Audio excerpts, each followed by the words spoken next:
I'm Commander Shepard, and the Unnamed Games podcast is my favorite podcast on the Citadel. Shepard out.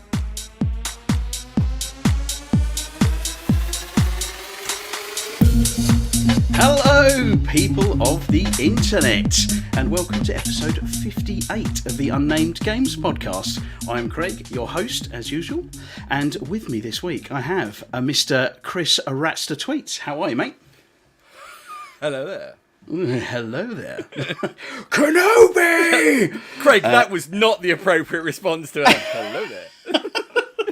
You know the appropriate response. I do apologise. I'm so disappointed in you. Phil didn't or even that one. Was my Obi-Wan Kenobi just that bad that you didn't know it was Obi-Wan Kenobi? Could it have been I'm sorry. It was Obi-Wan Kenobi. I knew it was, and it was my... It's just because I've been playing that earlier, so... And the other person, as he was mentioned, for the audio listeners, we have Mr. Speed Freak Phil. How are you, mate? Ahoy, hoy, people of the internet. I'm good, thank you very much. Last as usual. Got to dip in, got to dig in that, because it's still every week without fail. Yeah.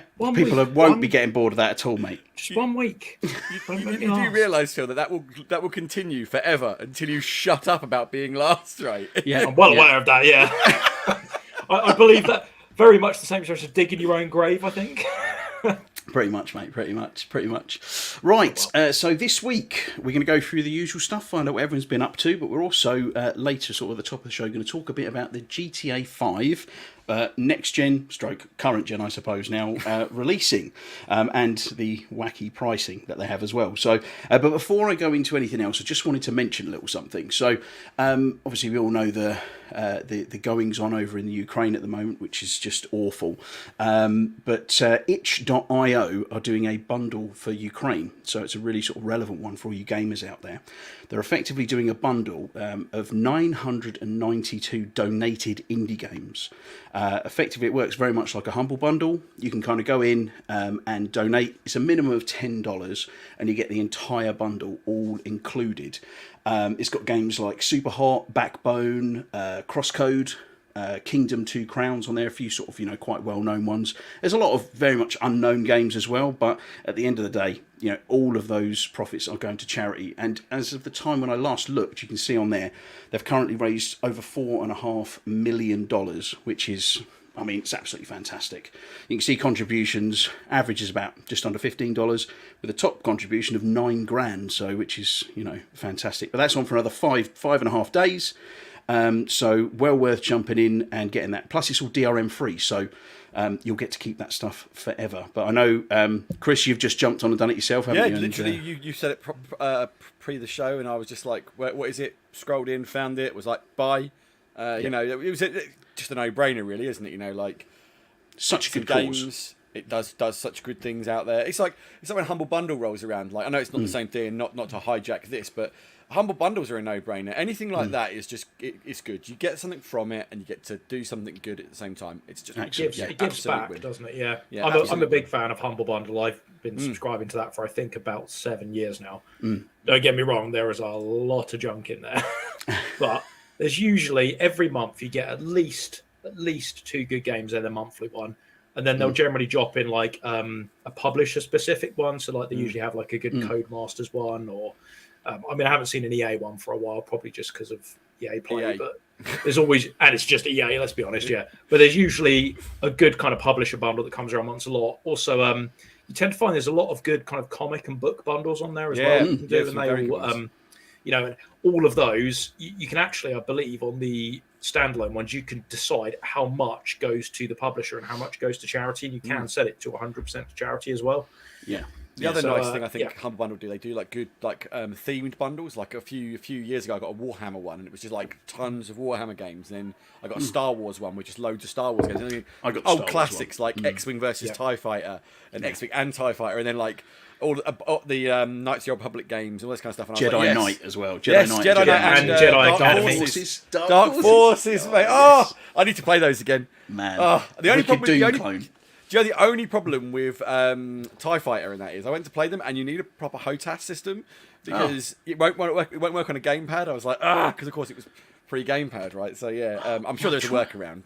I'm sure I must have played that before on a maybe I did play it on a joystick. I was thinking I need must a play it joystick on a really, is mouse, what but you it need. probably You was need- joystick, wasn't it? Maybe not full HOTAS, but you need a joystick. Yeah, the only I way to think- get a joystick nowadays is a HOTAS, right? Yeah. I think probably back in the day when I was playing that, that was the infancy of gamepads, really. You know, so back when on a PC you just had a flight stick to control Mate, platformers. It wouldn't surprise me though if there was X-Wing versus TIE Fighter. there's bound to be like a third party patch, you know, somebody's just made to make it work. There will be one out there. There's one. Yeah, for but you see, everything. Phil, I'm lazy. I could just You buy a can't. HOTAS. I don't understand how to. You can't be lazy and be a PC gamer because I can guarantee you try and you play watch one me. of those games, it won't work. You'll be like, I'm going to play Dark Forces. I've got my HOTAS, and it just won't work. Yeah. And there'll be at least 40 minutes of Google search I to know, find mate, the I know. relevant To be fair, .dll file that happened you need with to download. EA Play. I downloaded Populous 2 and I couldn't get the thing to run at all. And I was just like, in the end, I was like, after all the search, I was like, you know what? Screw it. I'm not playing it. Yeah. And I But was actually, like, going back to that, I think that is a stream that we need to do. We need to watch Phil try and play Dark Forces with a HOTAS. That would be I am amazing. in for Phil on a flight stick playing a first-person shooter. 100%. Well, I we don't completely get derailed this from the frustrated charity. quickly, haven't do we? I? No. Sorry, I've totally derailed this from the charity and the message we were trying to convey. So let's get back on Absolutely point. 'cause fine, That's mate. an important Absolutely point. fine. Yeah, I mean that was pretty much. It's just, you know, make sure you go there. So it's itch.io. So it's itch.io. So it's literally the first one that comes up. So Top centre of the page. yeah. I So will be, absolutely, getting my donation in there as well. yeah. Well worth doing. Anyway, Well, Chris, so, you pointed out a particular game on there that's now got me very intrigued. yeah. What was So it? We don't need to cover that. Let's move on. No, we can't. Let's move on. So that changed the Moving rating on. of the pod, does it, a little bit? moving on Jesus, Phil. What, to you got to the put it in the gutter as per usual. Standard Phil has resumed, hasn't it?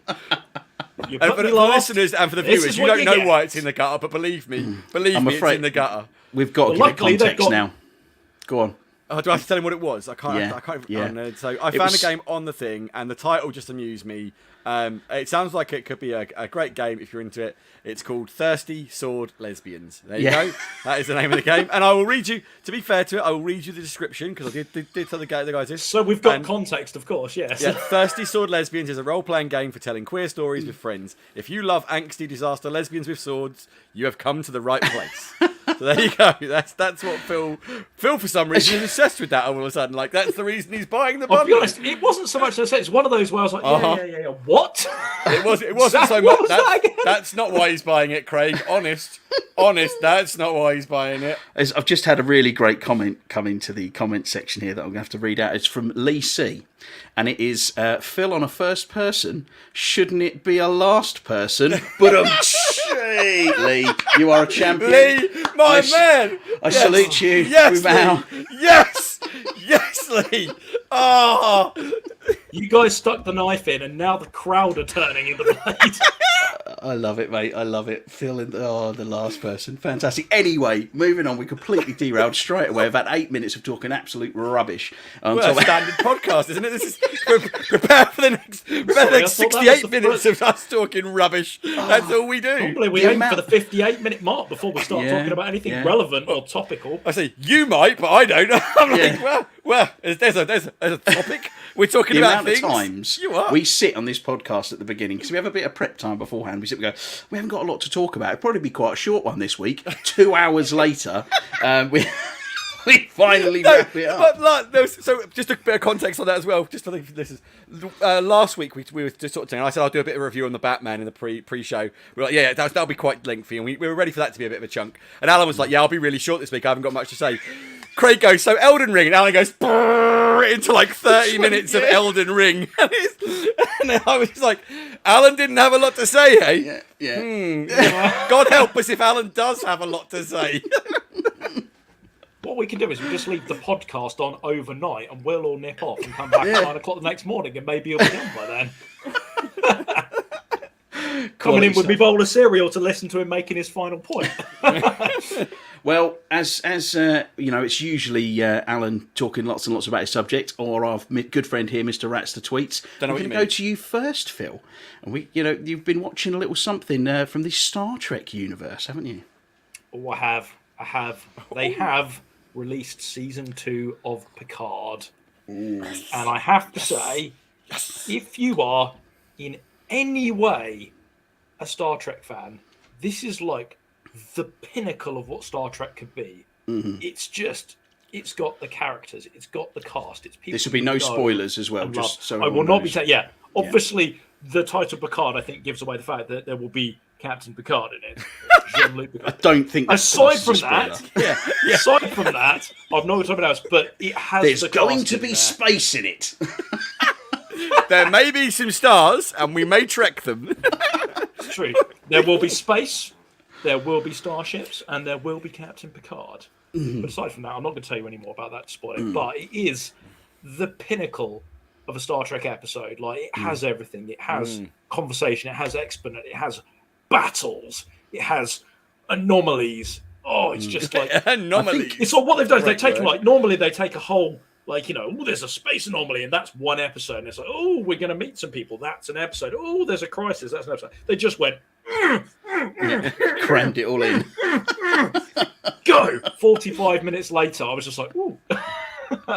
Yeah, I think for me, start of season 2 compared to because I loved season 1. I thought it was really great. I had some weaker parts through season 1, but all in all, it was a really great series, and it had that real great kind of throwback to a lot of stuff from the Next Generation, which for me that is my Star Trek. I grew up with Next Gen, and that is Star Trek to me. And I think the start of this season, it just felt so much more Next Gen, and it felt like we were entering back into an updated, 20 odd years on from the Next Generation. It felt like we're about to go on an adventure, didn't it? It just started. It felt like the start of an adventure. It felt very much like, no spoilers, but like, don't you find that the end of the episode very much felt like the beginning of a normal Next Gen episode of what happened? Like, it's kind of like, that was like the setup, and then the credits would roll in Next Generation, and like with this, you kind of get all the setup in the first episode, and then like the end of the setup happens, and you're like, what? That's the end of the episode? You can't leave it there? That's crazy good, But yeah, I'm with you guys. I watched episode 1. I haven't seen 2 yet. 2 launched yesterday. No, I haven't actually watched episode 2 yet either. Yeah, I know our partner in crime, Mr. Allen, has seen it. I think, from what I remember, he put it. That's why he's not on the podcast this week, because we didn't want him talking about it. And I got to say, I would have watched it today, but I got sidetracked. I had to run around. I caught up with some old friends, etc. But I am so excited to sit down and watch. Like, I think probably when I finish the pod, actually, first thing I'm going to do is fire up Amazon Prime and watch episode 2, because I'm so excited for this. Although I will say this. Poor form from some of the cast. I went onto my Instagram, minding my own business, and a spoiler right there on my Instagram from the cast yesterday. I wasn't very impressed with that. So, if any of the stars of Star Trek Picard are watching our podcast, can I just say, please refrain from posting spoilers on your Instagrams.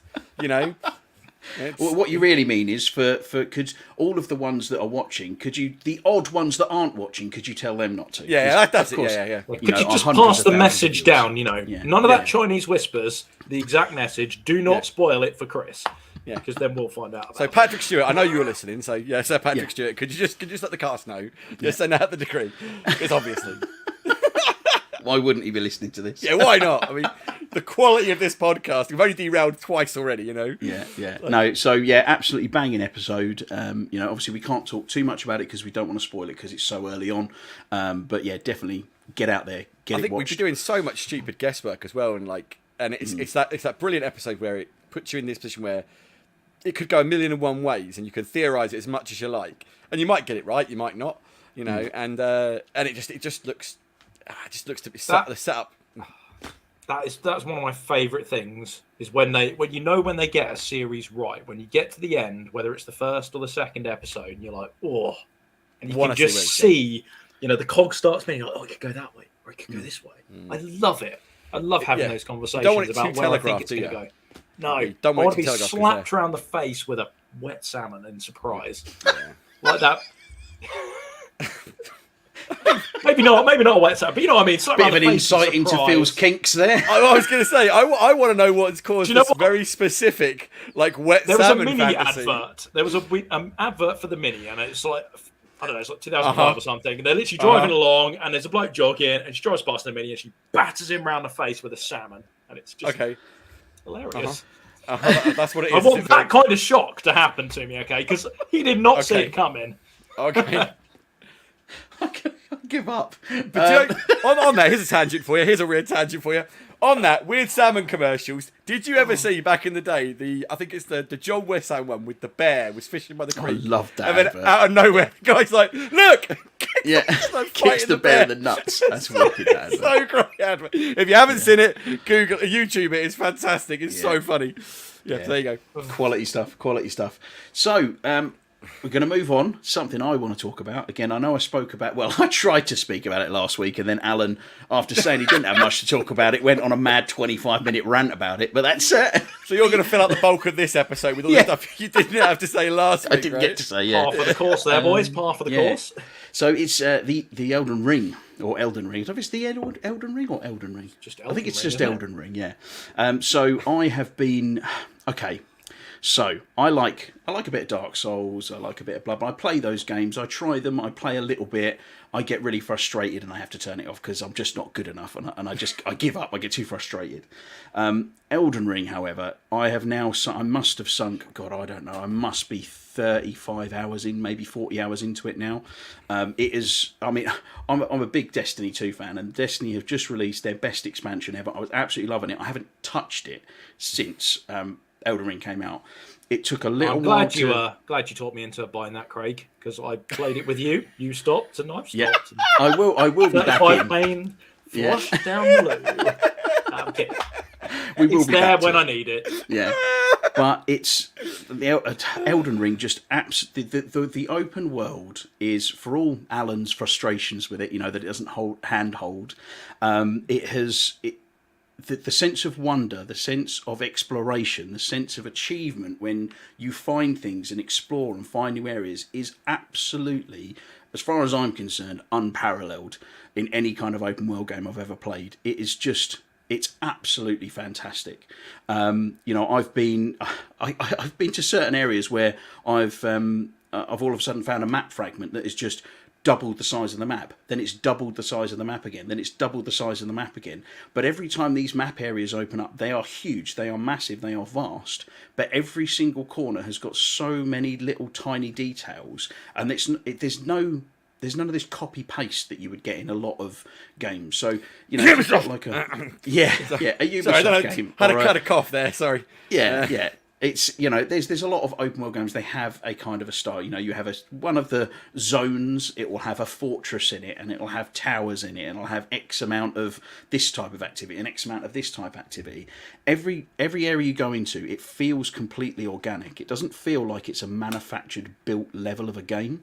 It feels like an act of God has rampaged through this world and shattered it to pieces. It's so natural and organic.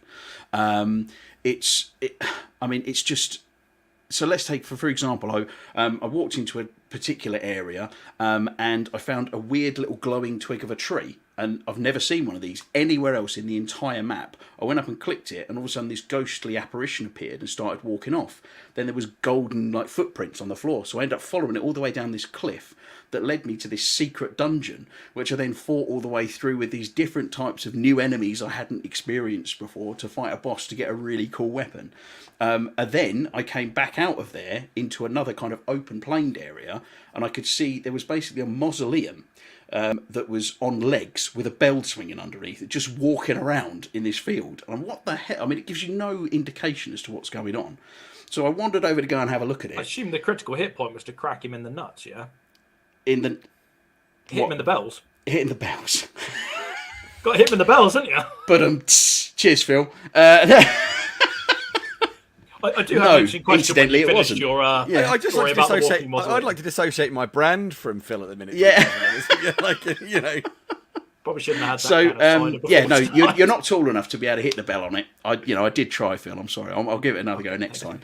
But so I wandered off and I found like a little merchant, normal merchant. They sell random goods, and I found he had a little note. So I got that note off him, and it gave me a clue on how to get the mausoleum to drop, which opened a whole new mechanic to the game. And this is like 35 hours in. It's constant new mechanics, new enemies, new levels. The game is absolutely fantastic. The difficulty is high, but it's kind of it's scaled really well. So it's not level gated as such. It's skill gated. So if you are if you are bloody good at the game, you can just go through and take bosses out. You know, that is not a problem. You're just doing slightly less damage and you're taking more damage. But so if you are struggling a bit with a boss, you can go, you know what, I'm just going to explore.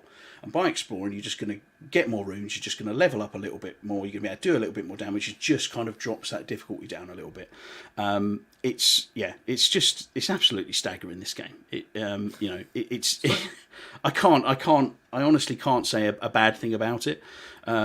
Yes, what was your question, Phil? Well, that leads me on to, so kind of earlier in the week I suggested, in terms of a quick conversational point on this, was about the kind of design of Elden Ring versus what we see in most of these new open world games. Yep. And there's quite a big online debate around this as to whether the Elden Ring way, where it, as you said, it doesn't hold your hand, like you get a map, for example, but you only get a segment of that map, and at best you unlock one of your little glowy fire things, and it kind of gives you a general direction of where to go next.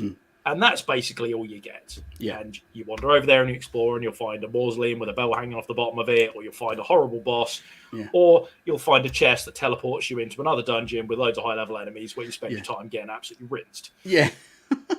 And then, by contrast, you've got, for example, like Horizon Forbidden West, or dare I put it in the same category, and this hurts me to do this, but a Ubisoft game. Yeah. Where, again, you have a vast open world, and the difference is that you have this map pretty much unlocked from the start. I mean, yes, okay, various more details pop as you go in there, but let's be honest, you get a map, you get a sea of icons, as you said, and you know, well, if I go over there, I can go and fight that dude, or if I go over there, I can find a side quest, or if I go here, I can get to this side story.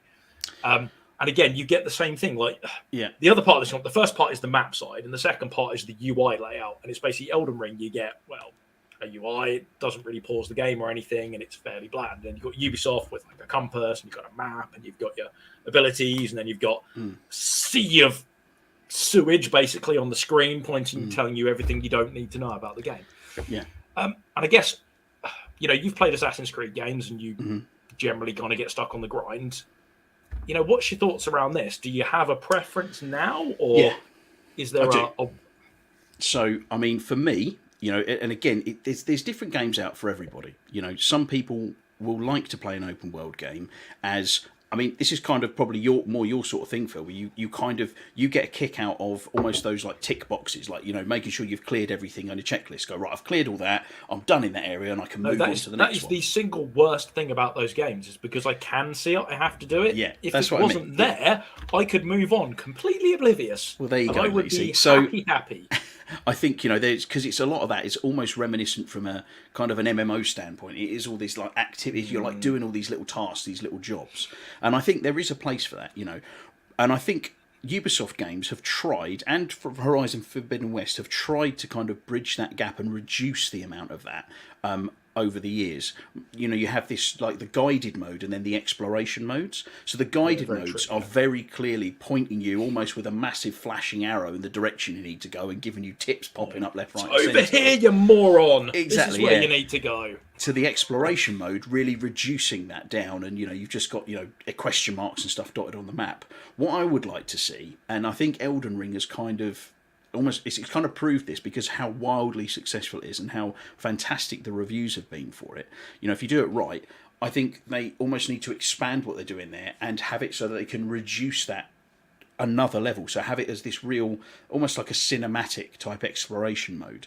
But the problem, you know, that's ideal world situation. That the problems that they will then encounter is its core game design that they'll start to struggle with, because, you know, you've got. Let's take Forbidden West as an example, because I played that most recently as another open world game. You get to a particular point in the game where it says, right, you can go here.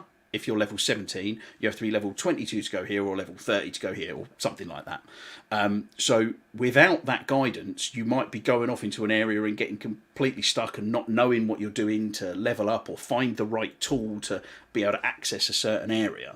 So the game needs to be designed with, almost at that lowest common denominator, designed with the point of having no UI, no HUD, no guidance at all, and then build it upwards from there to make it easier for, say, you know, maybe someone who's younger or someone who's less experienced with games who needs just a bit more guidance that way. That's my thoughts on it. But I've always been, and I know I've said it on this podcast many times, I am a wild opponent of open world games with icons split everywhere.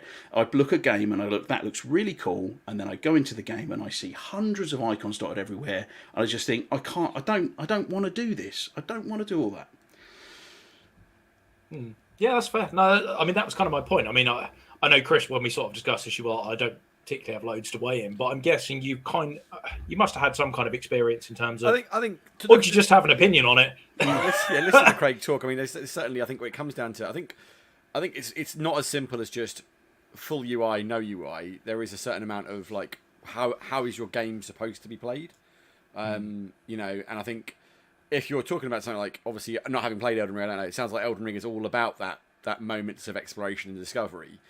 But like, if I think there's a what I don't like about Ubisoft's approach to it is it's very much a copy paste of the way it works. So if you play The Division, the map feels the same as if you play Assassin's Creed. It feels the same as if you play Ghost Recon. Breakpoint or So okay. I don't think that's the right way to go about it. I think you should approach each game and just like so Ghost Recon with a map full of icons isn't what I'd want to see either.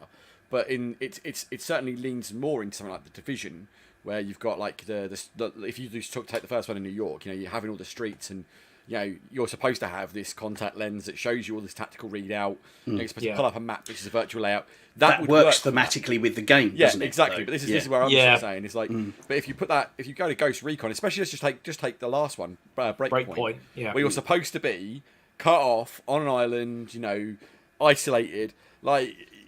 You wouldn't have all of the information. You should be like running into things, and maybe you'll find a laptop which will unlock areas of the map for you, etc.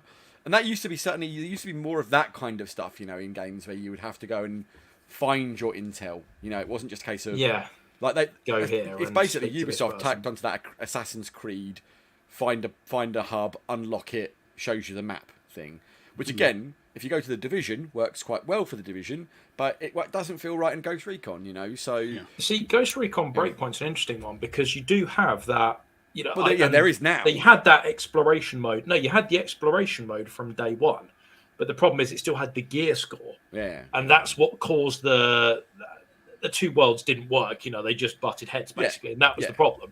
But whereas now, if you were to go and play it, you put it on the guided mode, particularly in the kind of hardcore or the traditional style, where you're not leveling up and things like that, and gear scored. I think Ghost Recon does a really good job of that. Like, you get a map and it's that's blank, after but then it tags the landmarks. Yeah. It's just I'm sitting there and I'm giving Ubisoft a bad rap, and I'm saying, the Ubisoft icons are terrible. But actually, but I think Breakpoint's a really good. Yeah, but Breakpoint's a really good counterpoint of something they've done that actually I feel now works. But now, like when they Ubisoft, this is my point about Ubisoft's copy paste approach, where when Ubisoft launched it, they were just like make it the same as the other games, make it the same as Division, and then again it comes back to that point, like it wouldn't work in Elden Ring by the sounds of things, and it shouldn't be in Elden Ring, it shouldn't be in Ghost Recon, like especially when your theme of your game is you're cut off, isolated, fighting for your life, every corner should be death, like.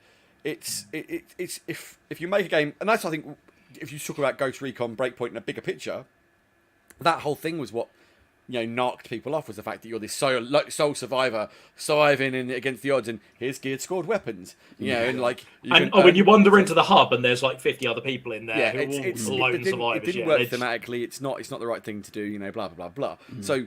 There was a whole problem with that game where it was designed to be one thing, and someone came along at some point and went, no, it needs to be this thing, and it became something different. I think forget the UI point of Elden Ring.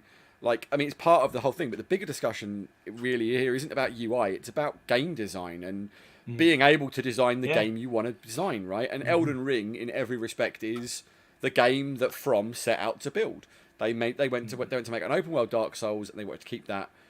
Those terrifying moments of like things, and I mean, I've not played it. It's not for me at all. I don't care if it's easier than other Dark Souls games. I don't enjoy those games.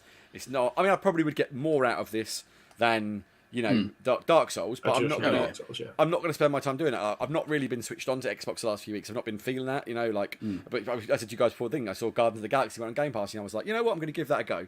I kind of want to reignite my mojo. I'm gonna give it a punt, but I was like, I don't think there's anything for me in Elden Ring. That doesn't mean though that the game isn't designed fantastically, and like this map system is perfect for that game. And I think that's the bigger picture. It's not just a case of the UI this is how all UIs should be done, because it's not. UIs should be complementary to their game. And like I say, for me, the Division as well, though, like as much as I say the map full of icons works for the Division, I would also like the Division to be a little more surprising at points. Like one of the best things about the Division 2 when it launched was the interactive world. But the fact you could see everything on the map, like, was a little bit frustrating at points. I'd like to. They did it because they were showing off how great the interactive map was and how it would things this and the other. But it would be nice to sort of you turn a corner. In fact, it did happen on a couple of occasions. Like one of the best moments ever for me in the Division 2 was actually in the beta. I was exploring the beta, and there's a point where you could get down into the sewer, and I went down into the sewer, and I was like, "Oh, what's that noise? Doesn't sound like too much." And I turned around the corner, and there was this bloody great guy in front of me, like to start taking me. And I was just like, "Oh no!" And I was on party chat with a couple of my mates, and I just started screaming. And he's like, "What?" I'm like, "He's got a chainsaw!" I'm like running away from a guy with a chainsaw, and I was screaming because it took me by completely by surprise and scared. But again, that was those kind of moments you need to have, and a map full of icons is certainly going to detract from that. But in a game that's the thing, though. The Division kind of needs it as well to a degree. So it's finding the sweet spot. Ubisoft, they kind of reinvigorated the open world genre 100%, by creating this kind of with Origins. But it's even before that, this whole kind First of Assassin's Creed had the I suppose the very first Assassin's Creed was where it started, really. Exactly, yeah. But that is it's getting tired now because every game's starting to feel the same. So what Elden Ring now has done is they've come along and they've been wildly successful doing something different. And again, I completely agree with what you're saying, Chris, that it isn't a one size fits all. You play the Division. The Division is essentially an MMO. It's an MMO light. Yeah. That's what they are. Same as Destiny. And the looter shooters are MMO lights. They're MMOs for consoles that are easily accessible. And that, you need all that information everywhere because that's just the core of the game. It would be less for not having it. But I think it's just time that I think a lot of developers now start looking at it and going, you know what? People are the trends are changing, the winds and the tides are moving along, and we need to kind of up our game with this and not just keep doing the same thing over and over it's again. very much a case of we're moving into this new generation. If you remember, I think the biggest change we had with this was when we went from the OG Xbox and PlayStation 2 to Xbox 360 and PlayStation 3, that era, right? Because there was a fundamental change in what the machines could produce.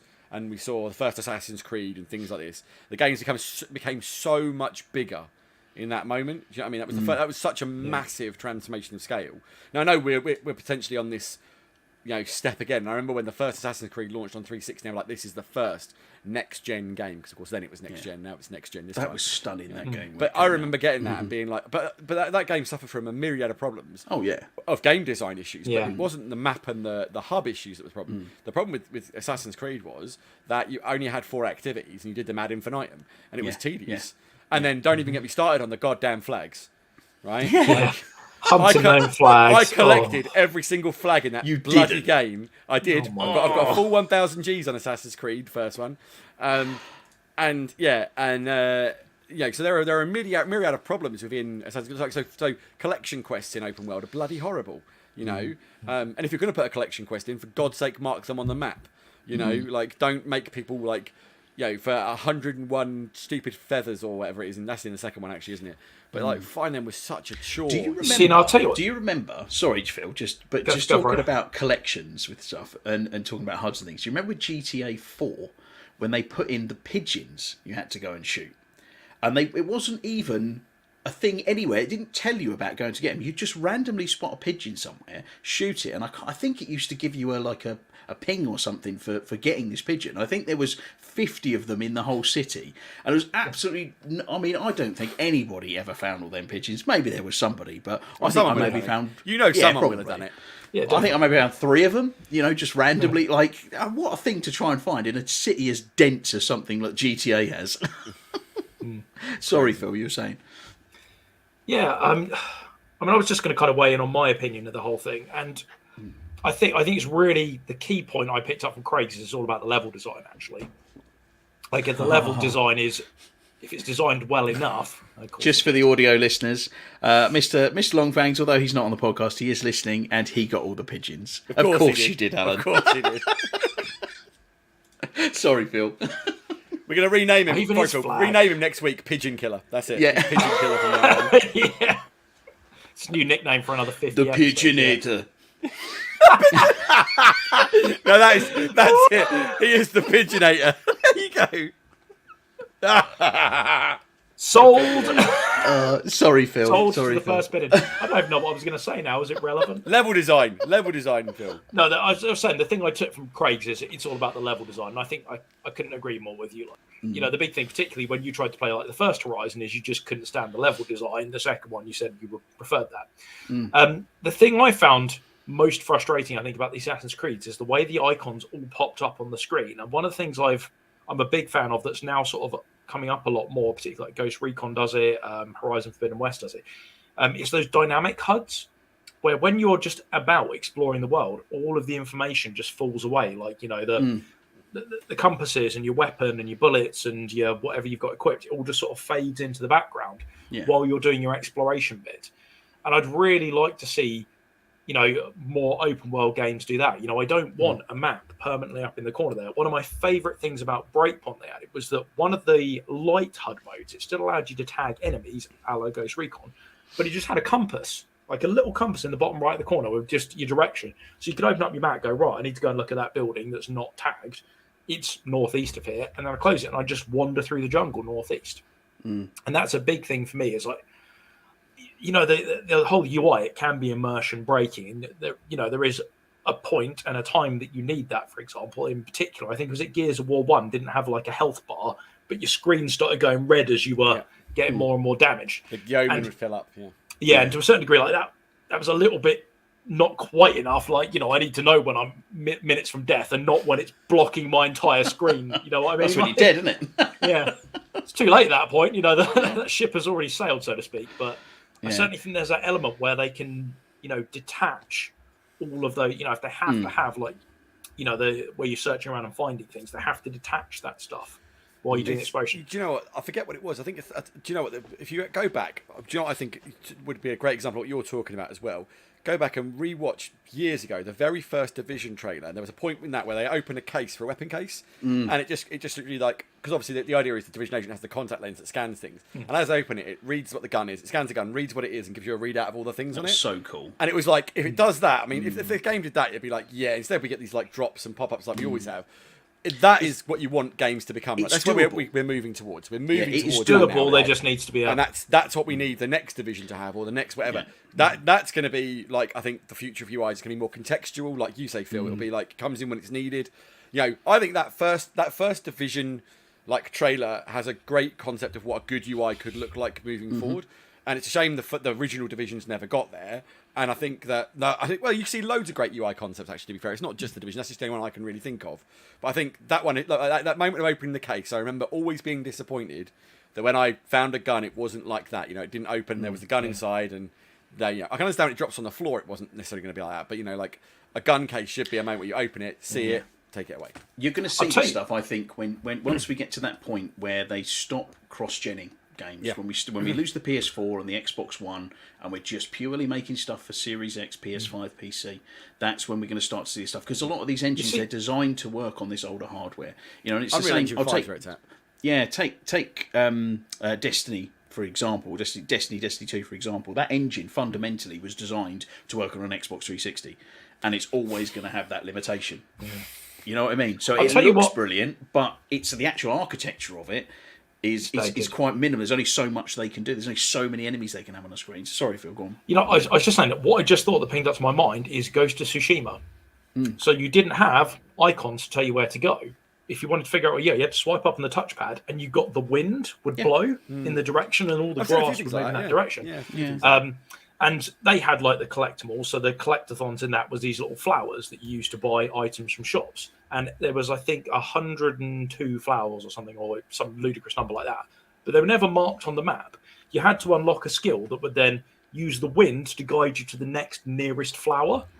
So they'd never pop up on a menu. You'd never know. Like, obviously, it had the kind of counter thing in the collection. Say you've collected 52 of 57 or whatever it was.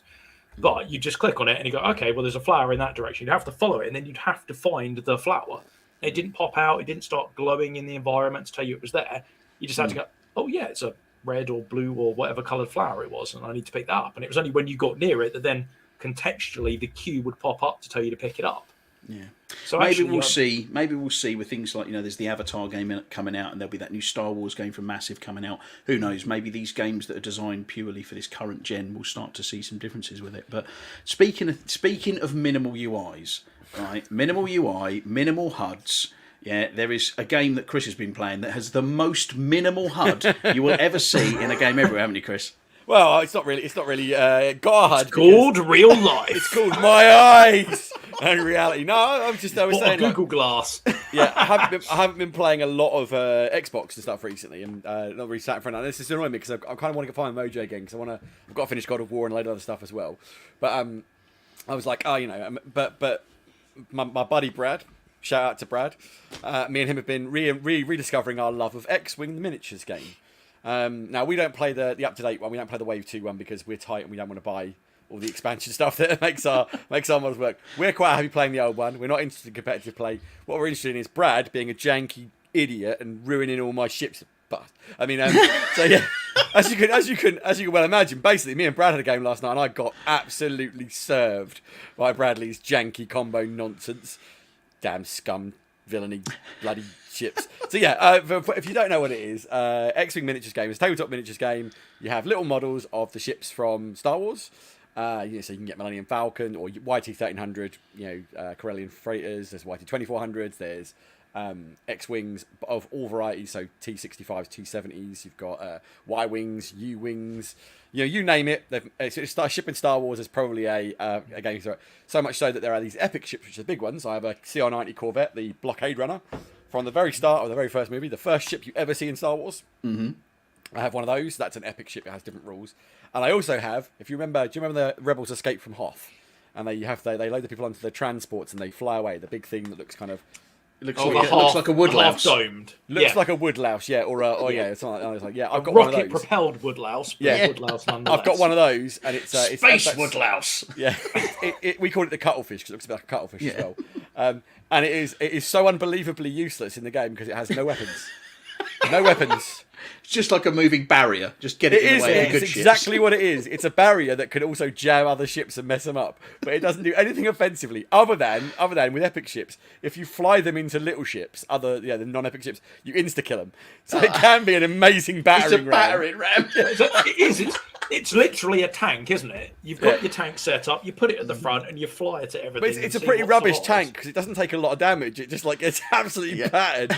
But they're quite fun, to be fair. And anyway, so it's just a suicide bomber then. Yeah, kind of. You save it till the end. You think, oh dear, right, okay, I'm going to lose. Send in the suicide bomber. And so, it's like the little kamikaze in Worms. there are actually, Phil. You should say there are actually kamikaze ships you can set up in X-Wing. There's a thing called a Z95 Headhunter, which is a little Z95 fighter.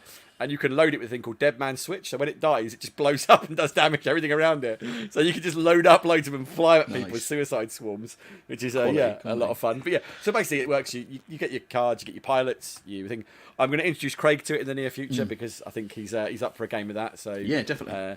It's a bit of fun. You can get, and if you're interested, I would recommend it. It's a fun game, but be warned, it does come with a health warning and a wallet warning. It's got a Star Wars label on it. Of course, it comes with a wallet warning. Well, it's one of those things that you go, I'll just have a little bit. I'll just buy a starter set, and then you're like, yeah.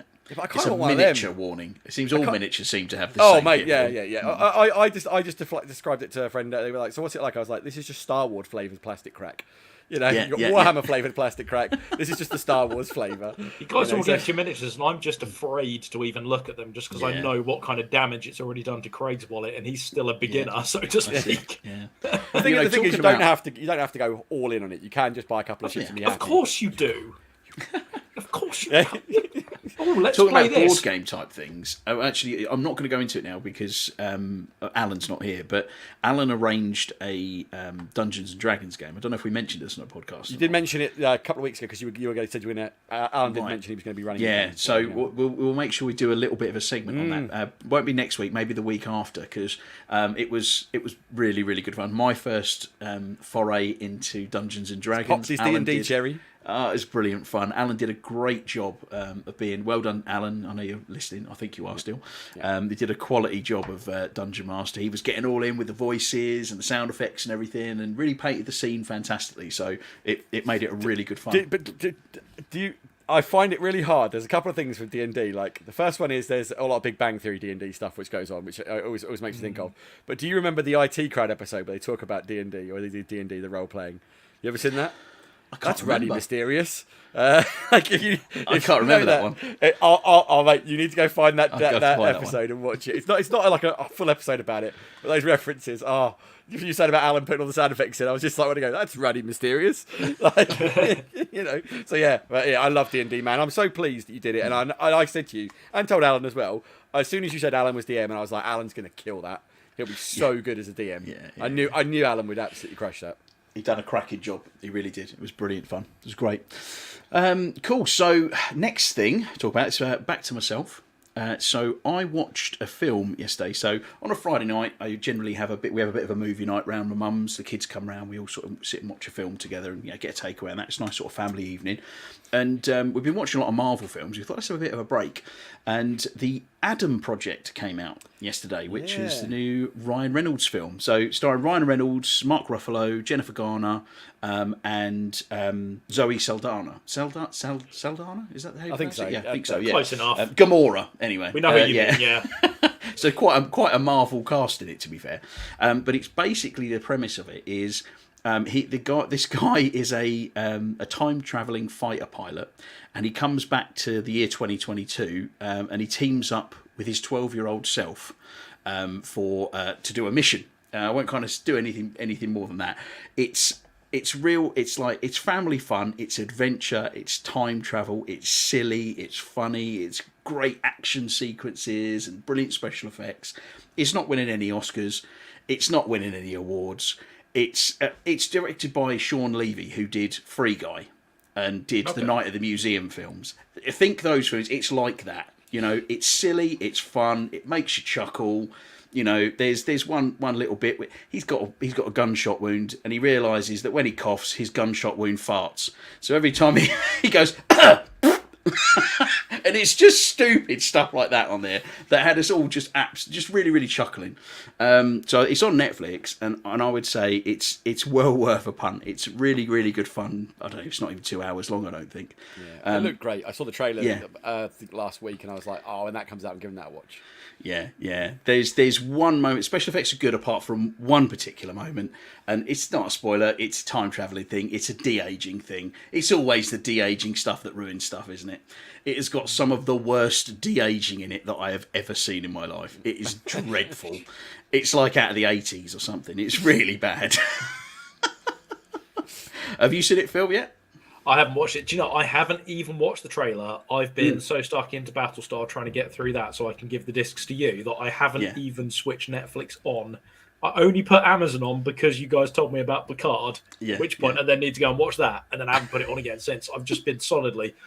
And putting in discs, what an irritation. Like, what an inconvenience. I know it used to be par for the course, but now it's like, every time I get 4 episodes in, I've got to get up off the sofa, pull the disc. Oh my god! How did we live like this in the past? And then every time an episode ends, like, it goes back to the menu and I have to click the next one, and it goes through. There's a bloke goes in. Oh, I'm the director of Battlestar, and I'm really pleased that you get to watch the Ultimate Edition. Normally, we master it in standard definition, so I don't ever get to see what it really looks like. It's 1 minute 30 seconds. I mean, I'm skipping it now, but. You know, we all take for granted in Netflix where it says skip intro. Yeah. Oh my god, what I would give for a skip intro on Battlestar right now. Yeah. I'm like, testing 4 times skipping through using the chapter skip, like 1, 2, 3, and then you get the copyright warnings. It's a disc. And it's like the copyright warnings are the worst, man. Do you remember it used to be that? Oh, do you remember it used to be a point where if you left it too long on a credits, it would hit the copyright warnings that you couldn't get rid of, and the only option was basically get the disc out of the machine because it wouldn't let you stop it because it was in all the different languages. Did you ever get that far? Yes, I remember that. It was a nightmare. It's like, do you remember you wouldn't steal a car, you wouldn't steal a handbag? Yes. Again, IT Crowd one of that is amazing. The IT Crowd version of that, the parody of that, you wouldn't steal a car, is amazing. Watch it. Sorry, I completely went on a tangent. The short answer is no, I haven't watched it. I don't know anything about it. I'm now going to watch it based on your recommendation, and I'm so happy for Netflix and the future of online streaming. That's it, mate. Don't, like I say, just don't expect the Earth. Go in with medium expectations. The kind of thing you'd go into a Fast and the Furious film with. Just expect to be quite entertained while you're munching on your popcorn. I'll tell you what, Craig, That's it. that gives me the opportunity to do a seamless segue about my mystery thing I was going to talk about, right? So, I think setting your expectations at the right point allowed what I rewatched for about the millionth time this week, right? As a perfect sleep. If you go in the wrong expectations about the movie I'm about to suggest, you will have a bad time. If you go in with very little expectations, right, or the right expectations, you are going to have one of the best times. And that movie, and if you don't both know this movie, I think we can't be friends anymore, is Tremors. Oh, Tremors. God, Tremors. Kevin Bacon. Which is just one of the greatest movies you'll ever watch, even though it's not. But it is absolutely... Isn't there hell of five a Tremors? gun. There's five there's Tremors six. movies, or I maybe think there's there's 6 now, Phil. Yeah, but yeah. They follow I'm sure I Burt saw Gummer, a the guy with all Tremors the guns. collection on Yeah, they follow Burt Gummer, the guy with the Apple guns. TV. One of them is really interesting. They do one, I think it's 5. I think it's called Bloodlines or Timelines. And basically it goes back to the Old West, where you see Burt's original, the guy who settled in the valley, his ancestor, who's a pacifist and doesn't own any guns. And you see how they find the Tremors and everything like that. And I was like, I absolutely love those movies because they're so bad they're brilliant, right? I've only ever watched the first one. Never watched Oh, another one. mate, they get so ridiculous. You The are second missing one, out. the second one, the Missing Tremors evolve, Craig, and they become arse blasters. So What? I'm not kidding you. They're literally called. They are literally. I I know. don't remember that. I know. What's an arse blaster? Mate, it's amazing. They're called. I'm not kidding you. That's genuinely what they're called. Right. Well, that might be the third one. I could be wrong. No, third one's Shriekers. Oh, is it? No. Yeah, no, third one's Arse Blasters. Second one's Shriekers. Third one's Arse Blasters. Sorry, there you go. I remember Is that the title? Shriekers, I don't remember Tremors? Arse Blasters. Tremors, No, arse blasters. But they've all got clever titles like Tremors 2, Aftershocks, and things like that. Yeah. You know, but honestly, I tried to give them a really kid you not. sophisticated title. I kid you not, they called them Arse Blasters, and I was like, Oh my I God. love this film even more. The fact they named this variant of the Tremor an Arse Blaster. I was like, 100% I'm in on this. If you've never watched the Tremors movies, they are a monster movie that is so utterly ridiculous, but utterly brilliant. And there's a point where if you're a lad and you like the action movie, or lad, anyone who likes action movies. It's kind of things happen and people start dying, and then there's this one couple. It's Bert and his missus, and Bert is a bit of a nutter who stashes guns a lot, and he's completely obsessed with guns. And he has a bunker underground where these things live, and they attack his bunker. And it's one of the best scenes. Where you're just like, this was so satisfying to watch, so unbelievably satisfying to watch. But yeah, love Tremors. If you haven't seen it, if somehow you've made it this far in life and not seen Tremors, or you're too young, so. Some of our listeners may not have seen it yet, but you've got a treat coming. Tremors is just a great movie and a great fun movie. And I'm hoping you guys have seen it. You've only seen it, so you guys have seen it. When you is guys, it? you guys It's got to be late 80s, wasn't it? Late 80s? late 80s, early 90s, so probably early 90s to be fair. Yeah, I thought it was probably I think the most recent one is 2012 or something crazy. Yeah, like they that. were making it they've until been, quite a while ago. They've been milking that brand for a long time. Yeah, Michael Goss, the guy who plays Bert, was in almost all of them. I think he maybe wasn't in. He might have been in all of them. It's honestly, they're a great. I imagine he probably had to fund the 6th one. Yeah, if you just watch them for being dumb, and dumb fun, they're dumb fun at the highest order. It doesn't make any sense. It's stupid, but oh my god, it's good fun. Might have to jump on and watch Tremors again. It's been a long time since I've seen it. Mate, Yeah, I can tell you now. but- I can tell you now, Craig. You'll have more fun with Tremors than you will with Resident Evil because you watched that the other day.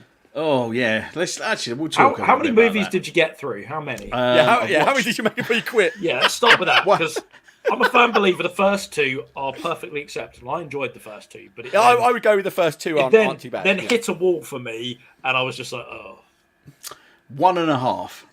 I got through. 1.5. Didn't even make it to the end of 2.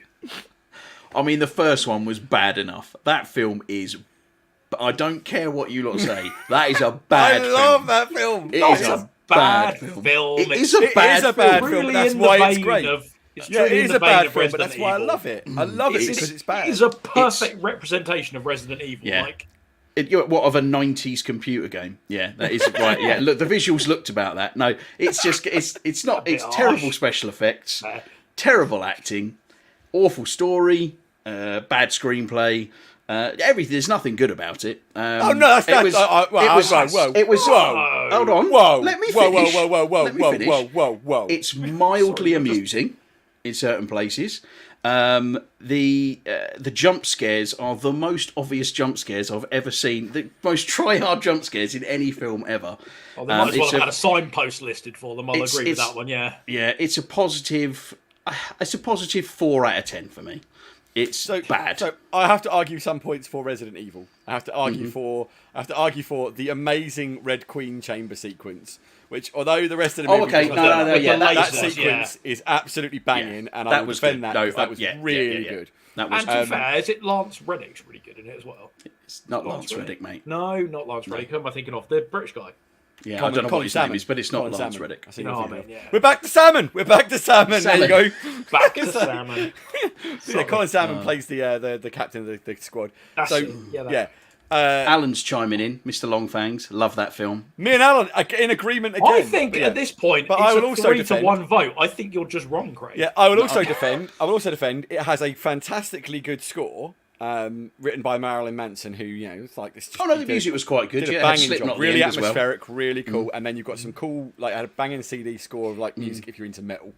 But I genuinely thought it was a really fun film. It was not like a film where when all my friends, oh my god, mate, it's a revelation, Resident Evil. Oh my god, mate, you've got to see this film, mate. Oh, but I was like, oh yeah, it's never going to be watch Resident Evil. That film slaps, I think you look on Rotten Tomatoes, you look on the Metacritics, all that kind of stuff, and the average is about where I put it. It's like it scores like 40%. Yeah, but you're wrong, and they're all wrong. I don't care. Everyone's wrong apart from the 3 people on this podcast, don't they? Exactly. Lee C has says, but does it beat the Doom film? Well, that's a tough one to call. The Rock, so yeah, and Carl Urban. I'm thoroughly in agreement. This is people say video game movies are bad, right? Okay, and I will, for the most part, totally agree with that. And there are some true stinkers, right? But the Doom movie, everyone rips on the Doom movie, but I have watched that proper guilty pleasure, if you like. But I've watched it and gone, I don't know why everyone hates this. This is stupid fun with The Rock and big guns. I love it. Do you know what? And Carl Urban. Yeah, I was just about to say Carl Urban. Yes, yeah. Carl Urban. He's brilliant in it. And that first person sequence gets a load of grief. I was going to say, that was brilliant. When it drops into the first person, it just goes absolutely ham. That was the best part of the movie. I was like, why do we hate this first person sequence so much? This is brilliant. This is Doom. Yeah. And I was like, it annoys me. But like, as it is it better than the Doom movie? That's a tough call because the Doom movie has The Rock. But Resident Evil has Mila Jovovich mostly naked. On at certain points, occasion. Completely naked. So you've got to kind of balance it out here a bit. You've got zombie Michelle Rodriguez in Resident Evil, but you've got Carl Urban in Doom. Yeah. And you have Dexter from News Squad, or the guy who was also in Lock, Stock with no legs in Doom. Because yes, that's true. Yeah. So true. Forgot about that. So I mean, I don't know. I've got a lot of love for both of those movies. I will say on the Resident Evil thing though. So I've watched all of them. God knows how I've made it through all of them because they get terrible. so bad. I mean, like painfully bad to watch until the very last one. The very last one is really good. Really good. I'm like, how did we get this far into the series and then you made a good film? What happened here? The problem is the last one starts terribly because it's straight off the back of the one before it, which is just horrendous because they just introduced a load of characters because this isn't working and people aren't really liking this. We need to put more characters from the games in. And they just literally shoehorned them in. Oh, we've just found this team of people to go in and rescue you. And conveniently, it's all the characters that are missing. Yeah. Well, Lee says he loves the Doom. P.S. He loves the Doom film. Well, and Alan said he owns them. All the Resident Evils on DVD or vinyl, one of the two. I own them on Blu-ray and I bought them on Apple TV, which is why Craig was able to watch the first 8-track.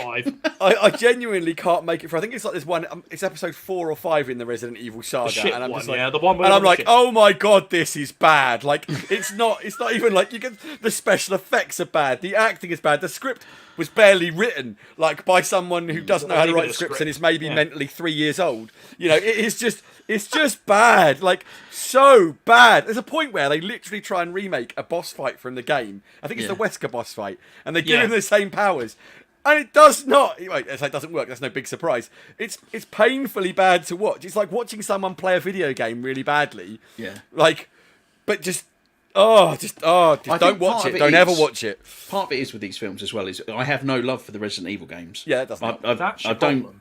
it's. But I don't love them particularly, to be fair. Yeah, I mean, it's just I have no kind of attachment to the characters or the settings or anything like that. I mean, one thing I will say about the first one, I did kind of like the whole the idea, the story behind it. There's a secret underground lab type situation, virus spreading out. I mean, I just don't care about spoilers with a film like this from that long ago. I'm sure it doesn't really matter.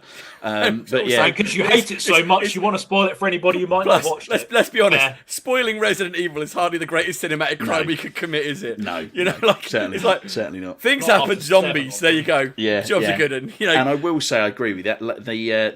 The chamber into the AI thing, I think, was really quite cool. And the Red Queen was spooky as all crap. Because there's something about like well-spoken little girls saying scary things to you that just is freaky as all balls. Yeah, there's that one great moment just before they terminate the Red Queen where she just turns and looks at her and goes, "You're all going to die down here." And I was like, that's scary. I don't like that. That creepy. It's like the twins in The Shining, isn't it? Exactly. It's like, ooh.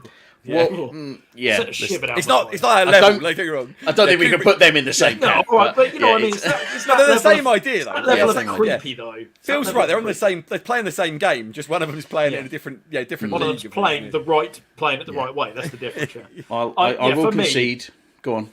As I say, I just literally 1 and 2, and then I hit 3, and I was like, bang! I think it's 4 that is truly awful. Though 4 is just like it's whichever one where they're on the ship, and I think that might be number 4. I'm glad you know which one it is, and we're in agreement that we did have a different one in mind. Yeah, so bad. Don't ever watch it. And I think that's a PSA to everybody. And it would have no relevance. You wouldn't even. Yep, agreed. You could start with number 5 and you'd have missed nothing. Yeah, I'm that guy that says you should give it a try. Think for yourself. In this case, I'm that guy that says, do not do this to yourself. Do not put yourself through this because it's so bad.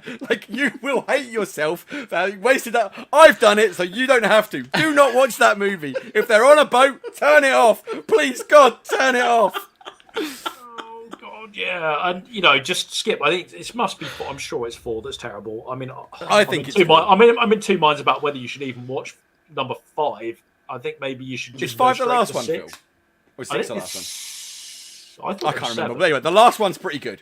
And I will say, the first one. I looked through in terms of the critic reviews on these films because you guys were banging on about how good number 1 and number 2 was and how bad the other ones were, and I thought to myself, surely they can't get any worse than these first two. Oh, they films. do. And I think it was about the 40% ish. I think for the first one, then 35 or something for the second one.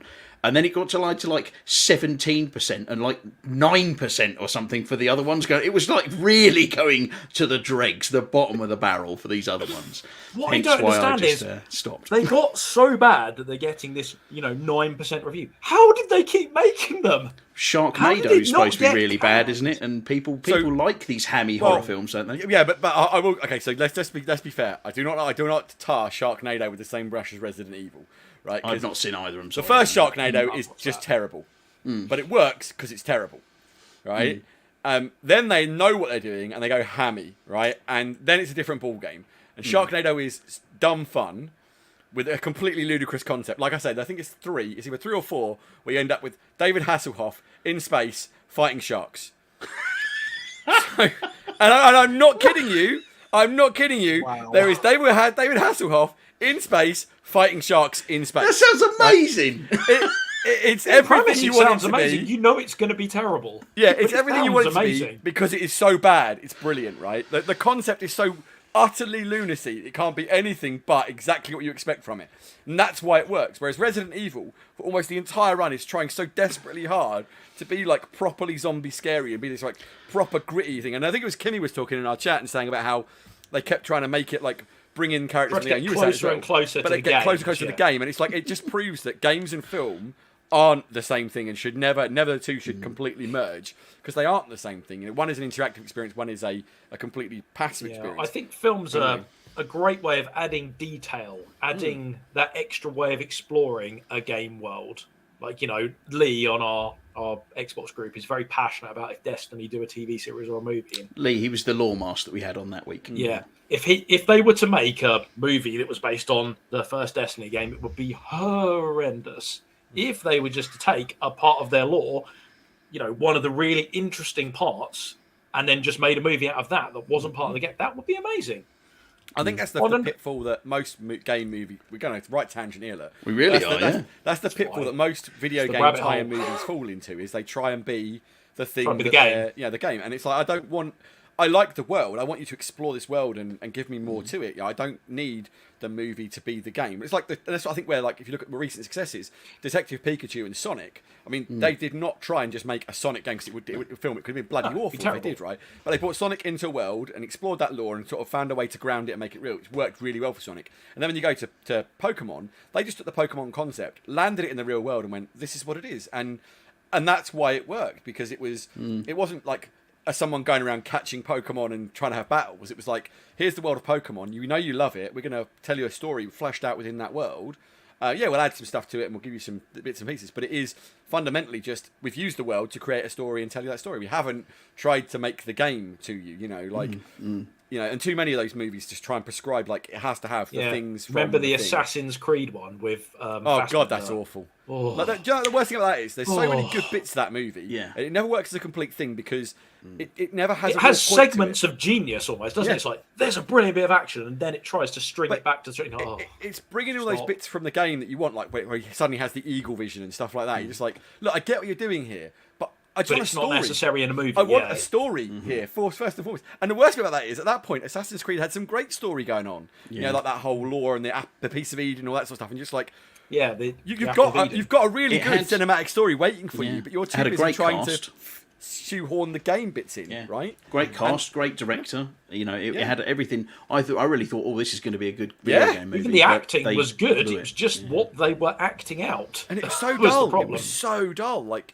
nothing happens in that movie of any worth. And that's because they just keep trying to shoehorn in video game references. And that's where Doom actually suffers, because they don't talk about Doom in the term of, it's not demons from hell. It's just monsters on Mars, and it's an evolution thing, and it's like, no, demons, hell, do it. Like, go in, do it properly, make it a Doom movie. Going full bore. Well, so just to kind of move on a bit of a different spin on this from that tangent. We've just been talking about movie tie-ins of games.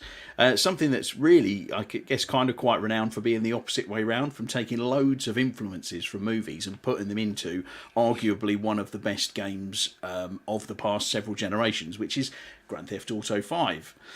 So GTA 5, it is releasing with I'll say next gen / current gen version finally, that people have been after for quite a while. It's getting vajazzle. He loved that term, don't you, Phil? God. If only Phil really knew what that meant. Somebody, I've been told never to Google it, so I will pass that advice on to the audience. Isn't he cute? Pretending to be all sweet and innocent, isn't he?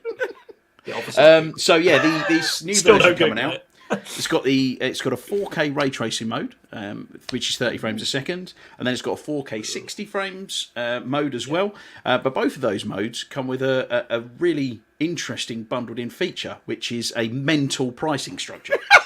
I was really hoping that was where you were going with that. I was really hoping that was exactly the way it was going to be delivered. Bravo, sir. Well thank you, sir. Thank you. He held this back from us. I have no idea. I'm excited to see this. Have you not seen this? When he said we were going to talk about it, I was like, I'm not going to look. Phil, brace yourself. Brace it. Don't. Yeah. Are you sitting down, Phil? Just stay sitting. Whatever you do, do not stand up. If I stand up, you'll just see my waist. Yeah. So Rockstar have brought out an introductory offer on PlayStation 5 and on Xbox Series That's nice of them. Yes, it is nice of them. And that runs until June the 14th. Okay? So it's 3 months. Right, so on the PlayStation 5, you can buy the full GTA 5 game, which is GTA 5 and GTA Online, and you can buy that for £8.75. If you want to buy it on the Xbox Series X, it's £17.49, which is 75% off on the PlayStation 5 and 50% off on the Xbox Series X. However, if you don't want to buy the full game again, you can just get the online experience, which if you purchase that on PlayStation 5 is free. If you buy that on Xbox Series X, it's £8.99. The full price of them will be $34.99 and $17.99 respectively after that 3 month period on both platforms. Have you lost me yet? Why is it more expensive on Xbox? It's clearly platform. it's clearly a marketing deal, isn't it? You know, I mean, PlayStation has for a very long time, with the exception I think of GTA 4, has been very closely tied with PlayStation right the back from the point where GTA 3, I believe, Rockstar went to Microsoft with that game, and Microsoft said no, it won't work, and it ended up being like the best-selling franchise ever. So they kind of dropped the ball on that one, but it's just, you know what?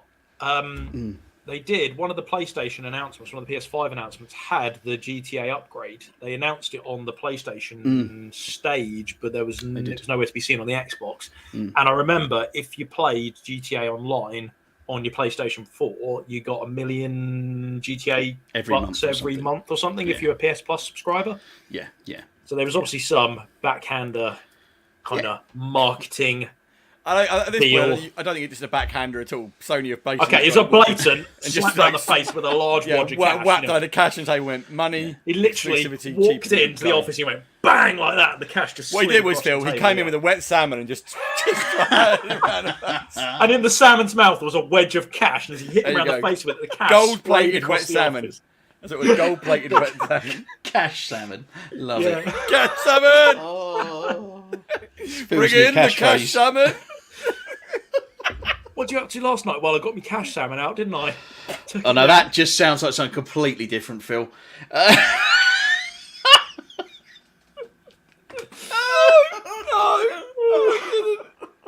Oh no! Hold back the tears. I think you need to roll back your firmware, Phil. There's been an error.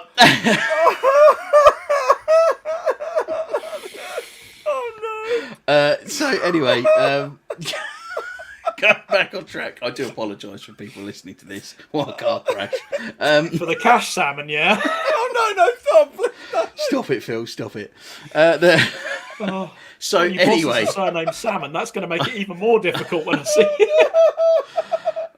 So my question to you guys, actually, just to get this a little bit back on track, was what are your thoughts on this model? So obviously, you know, we've had a huge amount of differences in terms of next gen pricing models. We've had the Xbox Series X and Series S with the smart delivery model, which is, you know, just automatically upgrades a game to the next gen version for free.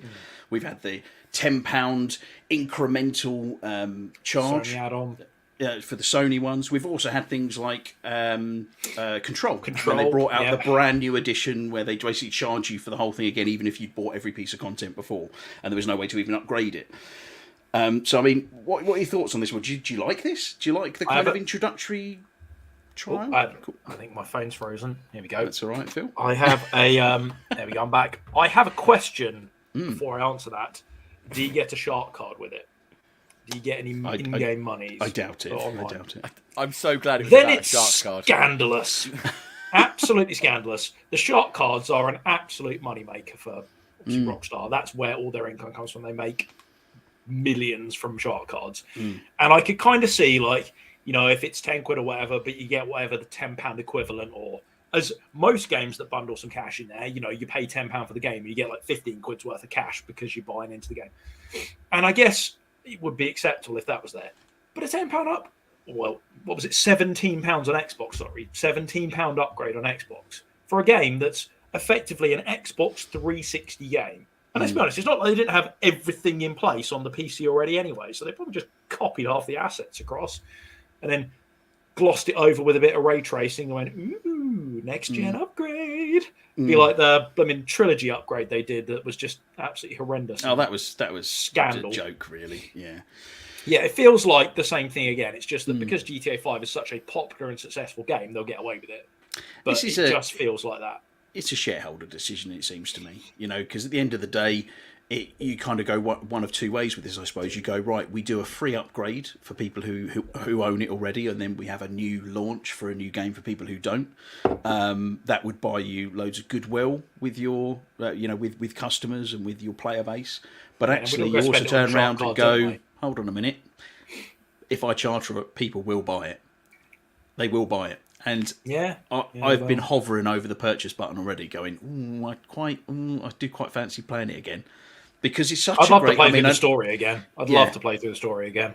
At this point, I can't even remember the key plot points of it, other than you go and rob people. So, yeah, I mean, Chris, I think you can be a lot more impartial because you've never really played GTA 5. It's not your thing. I finished 5. Oh, you finished? I thought you didn't. Sorry, I thought you didn't play it. No, I can be impartial because I was the guy who went, "Is that it?" Oh right, yeah. Like, Okay, because everyone goes, "Oh my god, GTA 5! Oh my god!" And I'm just like, I played it and went, "Okay, it's all right." I enjoyed it. I hate to break you mid sentence there, but Lee's just put "whap out your cash, Salmon" using that one.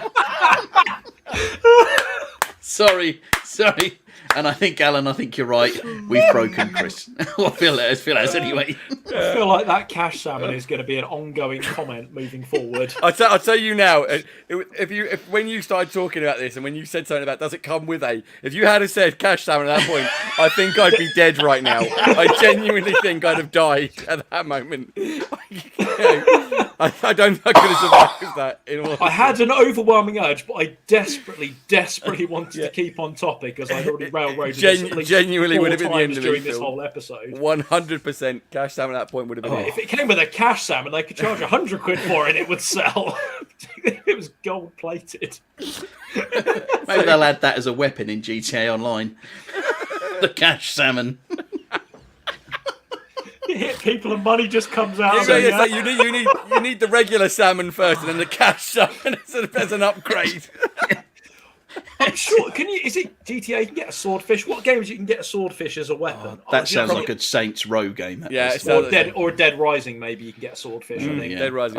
I think Saints Row was the massive 12-inch dildo, wasn't it? Yeah, like, probably about a metre.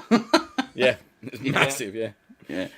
But anyway, Chris, sorry, you were saying you played through it, but you're a bit meh about it. Is it something you reckon you'll pick up? No, for multiple reasons. One, the Robin Bastards. Two, the Robin Bastards. And three, the Robin Bastards. Forget the whole. Let's forget about the pricing difference right now, right? Let's talk about the fact that, as Phil says, this is an Xbox 360 game that they are now charging £20, on some cases, to upgrade to the current gen. And it's not like there isn't methods in place to deliver a next gen upgrade without doing this. And it's not like Rockstar don't have more money than God at this point, right? It's like, they don't need to do this. This is just Rockstar going, we're doing this because we can do this, and you Muppets are going to buy it, Yeah. The thing is, Chris, right, you're in the minority. Phil, I know I am. How many times have you bought this game? I know how many times you bought it. It's more times than Left Alive. Let's go with that. He's bought it on the 360. But here's the I bought it question. on the 360. Here's the question. He's Which bought is it on more the shameful? Xbox One. I bought it on the Xbox One. Phil's also bought it on the PC as well. So he's bought it 3 times. I've bought it twice. I'm potentially going to buy it a 3rd time. And I'd imagine Phil's potentially going to buy it a 4th time. Yeah, I mean, I get I'm in two minds because I think it will end up on Game Pass, because what they'll do is they'll milk everything they can. Now, they'll milk everything they can, then they'll put it on Game Pass, because then people will go and buy shark cards for it. They won't put the game. They'll put GTA Online on the game. I mean, I think this is just Rockstar people buying being cash cards. horrifically greedy. Yeah, of course it is. And of course they can get away with it. And I don't like it, but it ain't going to change anything, regardless of what I say. And, I mean, I can't say that if it wasn't a game I loved, I wouldn't do it. But I think, it stinks. It stinks. It's really poor practice. And the trouble with this is people will buy it, you're going to buy it, everything like that. And it will just give them carte blanche to do it again and again and again and again. Part of me does wonder if we didn't do it, they soon realise it's a bad idea. Yeah, but that will never happen. Like you said, it's the best-selling game of all time, probably. But also, part of me wonders if the trilogy was a bit of a, because all the reports came out, I think that probably didn't sell as many. Maybe they're just making up whatever predicted shortfall they told the shareholders about. It didn't sell as many. Milking it. Yeah, didn't sell as many. Barely sold any, didn't it? That's what I mean. It was a complete sham. So I wonder whether they obviously had a prediction of an influx of cash coming from that. Obviously, that didn't pan out. So they've gone, well, just bang another tenner on the GTA price. I was actually going to bring that up. Make up the difference in no time. I was going to bring this up as well. Like the trilogy was absolutely universally slated by everybody, whether it be gamers, critics, whatever. Everyone was like, "This is just bad. It's lazy. It doesn't work properly." It was a mobile port, wasn't it? Yeah, it was a mobile port. It wasn't even the original versions of the game. It was a port of the mobile versions of the game. People were understandably really knocked off. This is on the back of a Rockstar pulling all these mods for the old GTA games, so you could play them in like better modes, etc. Yeah. So, me and Alan agree again. Something's gone. We've broken the matrix or something. The cash salmon's done it. But the problem here is like what you should be doing is seeing the way that Rockstar operate and going. They've got lousy business practices. They don't give a crap about their consumers. They're just making money because they can, and unfortunately, people like you and Phil and loads of other people are going to go GTA 5 in high res, yeah, mate! And that will be. Yep. I want to point out it won't be that. What money happened is Craig will be like, "Oh, I'll play GTA Online. It looks amazing. You need to get on there, and then I'll buy it." So what you're saying is you can blame Craig entirely, like Oh, that's it. Completely shirk all responsibility. I'd like to think that Alan won't buy it, and we game share, so I'll have to buy it. No, Phil, you don't have to buy it. That's the point. You don't, and you shouldn't. I do often want to play it with Craig. What you need to do, Phil, is if you want to try it out, is get the free version on PlayStation 5 because you own a PlayStation 5, same as I do. So I've already bought the free version of GTA Online. I'll be able to check it out and have a go, and I might play it for a little while and go, you know what, that's enough for me, and I won't need to go back in again. My problem is it can't be. It can't. Like, you raised the point about Destiny earlier, that being an Xbox 360 game, right?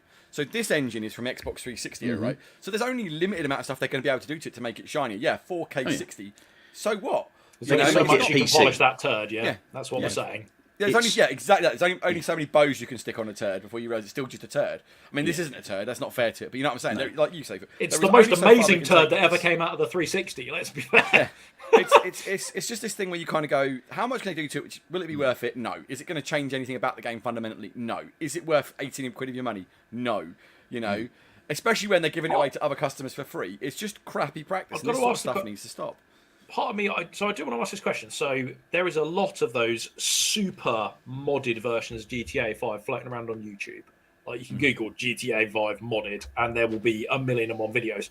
And some of those, the videos they do, look absolutely amazing. There's a comment coming. So, what I want to do, Phil, is I just want to wind back my previous comment. I think it's a really bad idea that you purchase the free version on the PlayStation 5 because if Alan said, if I won't buy it, but if Phil does, then oh well, I'll play it. And due to my Elden Ring faux pas, I'm obligated now to purchase that. Well played, Alan. Well played. I'll buy it now. As I was going to say, there is a lot of these amazing modded versions of GTA out there. You have to play them all offline because otherwise it flags all their anti-piracy install crap and you get your ID banned and you get put in your cheaters lobby and everything else. They give you the dunce cap to drive around in as well, don't they?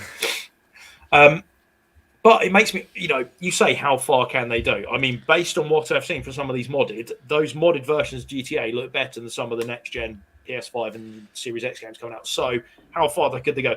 There is a lot of mileage in there, I think. The problem is, I don't think Rockstar will go that far. So it won't look as amazing as it could do because it's a... Yeah, I think the thing is, I think a lot of the modding stuff is doing stuff over the top, not just adding graphics. They're doing actual mods at an engine level, which is why it can't. Yeah, they're adding extra details and things like that. Lighting effects and stuff like that, right? They're actually modding the engine to a degree. It's not just that; it's new 3D models as well. Yeah. I mean, I've seen ones where they'll take. There's ones where they've put Audi RS6s and Lamborghinis and Ferrari 458s. I've seen the photo ones and that sort of stuff, yeah. Yeah, and I think they're probably taking models from games like potentially Forza or Project Cars, and they're finding a way to import that model into the game. And then, like you said, they layer on top, like the common brands like Sweet Effects mods, I think they usually come under, where they'll add new lighting, new super sampling and all the... there you go, there's my phone dying again because you need to charge this, Phil. Or just buy a webcam, Phil. Every week you have the problem. At least that wallet. I did charge it up, but I forgot, so it only charged to 40%. So that was probably the 10% warning. So if I just go black, you'll have to just the screen just goes black. Oh well, we'll just have to disconnect it if it goes black now. But no, And they have to listen to me. And the I cash think salmon you're right. comments. I think there is stuff they could do. I think what the problem here is what will Rockstar actually do? You know, and the answer to that is will be a as shameless little as cash humanly grab. possible. Equally, you know, all of this stuff, it requires development time. We can't even begin to possibly try and understand the amount of development that goes into a game like that. I mean, we can't. None of us are game developers. Yeah, and I'd imagine it's a huge amount by a lot of people. And if they were to go and put all of this extra work into re-releasing GTA 5 with all these amazing new modifications, all this, that and the other, that's time that's being taken away from developing GTA 6 or Red Dead 3 or whatever it might be. And again, what benefit will they get from putting all of that extra investment in? They won't get any. Well, if they're going to sell it again at 17 quid, at least they're justifying the 17 quid. It won't sell any more, will it? It will sell exactly the same because people love that game. Fact of it. That's the sad fact of it. That game has transcended gaming. You know, it's everybody knows what it is. Everybody knows it. It sells. It's every week. It's still in like the top 10 sales every week. I think the only other game to outsell it is Minecraft, and that's on like every platform known to man nearly. You know, and the only game that's been re-released more than it is probably Skyrim. yeah. It's like 7, 9 variations of Skyrim. This is our point. It's like talking about GTA 6, right? Sorry. Sorry. A comment coming from Ryan. So he says there's a webcam for $19.99. Or is that out of Phil's price range? Oh my god! I can guarantee a webcam for $19.99 would be significantly worse than what I'm currently using. The software to make this work cost $24.99. Craig, you've done a good job raising that lad. Oh, I really have. You just got owned by a 12-year-old again, mate. Oh man, but I was gonna say I'm going to need a week off after this. So we go to the GTA marker, right? And GTA 6, right, is coming. We know this. I've said it. Wouldn't you rather just spent time making GTA 6 better than just re-releasing GTA 5 unnecessarily? I don't think that they really play. Who's to say that even Rockstar have done the upgrade on this? The work Which really worries me. Well, the work is probably already done because all we're going to get here is effectively a tweaked PC version. You know, the textures were done. Everything there it's already been re-released on PC. I mean, arguably now they're saying that there's a 4K ray trace mode. So ray tracing will have been something they've had to add in, which potentially that development, that development could have been, already going on for GTA 6. We just don't know, do we? And I completely Ryan's just mentioned it there. I don't know why I said he's 12. He's 13, nearly 14. So sorry, Ryan. He said, "I can't believe you don't know his own son's age." To be fair, Craig, that was bad. Yeah, that was bad. Sorry, mate. Don't tell your mum. Mate, I think the cat might be out the bag on that one. Oh dear. Anyway, so I think we've milked that subject to death on that one. But Phil did have a little something he wanted to bring up at the end here. There was a little article that came up about Disney Plus, wasn't it, Phil? Yeah. I shared this one again with the group because this one absolutely triggered me. It's just such a ridiculous concept. So, as we're aware, Disney obviously owned Marvel and all the rights to it, and previously Netflix had a range of Marvel. So, Daredevil, Punisher, Jessica Jones, very kind of graphic and very aimed at an adult audience. And they are now making their way over to Disney Plus as of the March the 16th. And the PTC, or Parent Television Media Council, is speaking out against Disney. Basically, they don't think that those should be on Disney Plus because Disney is a family-friendly brand and it will damage Disney's appearance. I'll tell you what, Phil, I've got to say, I bet you those people on that council do not play Thirsty Sword Lesbians from that thing earlier, You know what happened here is the PTC didn't receive their cash salmon in relation to it. And that's why this article's come up. Sorry. This article was so ridiculous, I had to derail it instantly. So, Yeah, so Disney Plus has got... it's got Aliens. Prometheus and Aliens and stuff on it, hasn't it? Yeah. I wanted to point horror out films on there. I want to point out, so as of, what was it? I think it was February the something last year, they bought Star, didn't they, and put that on, which has like all the Die Hard movies, and there's proper like 18 It's rated 20th stuff Century on there. Fox stuff, isn't it? Yeah, loads of 20th century. So what happened when Star went on there? Where were the PTC to complain about Sons of Anarchy going on there? I mean, that's not exactly child friendly. I mean, nothing in that TV series is child friendly. No. So I it's just suppose ridiculous. maybe it's because it's probably because it's got the Marvel label, and a lot of people who don't understand the world of comic books, video, all the stuff that we like, think that comic books and graphic novels are for children, and they shouldn't be adult. Which, as we know, that isn't the case. And because when they first started off, they were for kids, those kids grew up and wanted more out of them, so they evolved and became a different type of media, which is an adult type media. I'd just like to quote what they said. The company's eponymous platform, Disney Plus, logically marks itself as a family-friendly streaming service, and parents have placed their trust in Disney to deliver just that.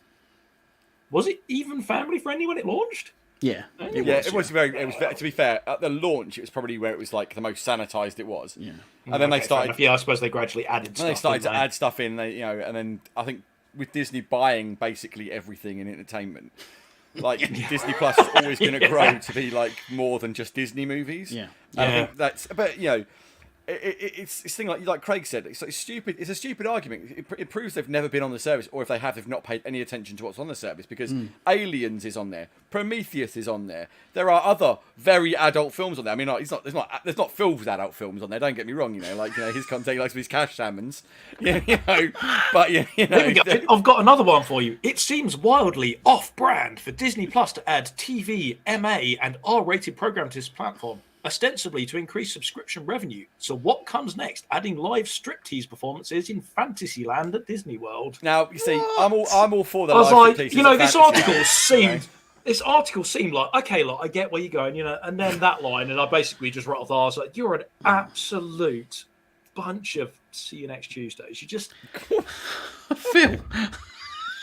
I'm sorry, but they just like that comment literally destroyed. That was one hell of a cash salmon. Yeah, you dropped a big fat cash salmon there, didn't you, buddy? Jeez. Woof. I mean, I'm not going to disagree with your statement, Phil. I'm just, maybe with Craig's son listening, it maybe wasn't the best acronym to use. Is all I'm going to say.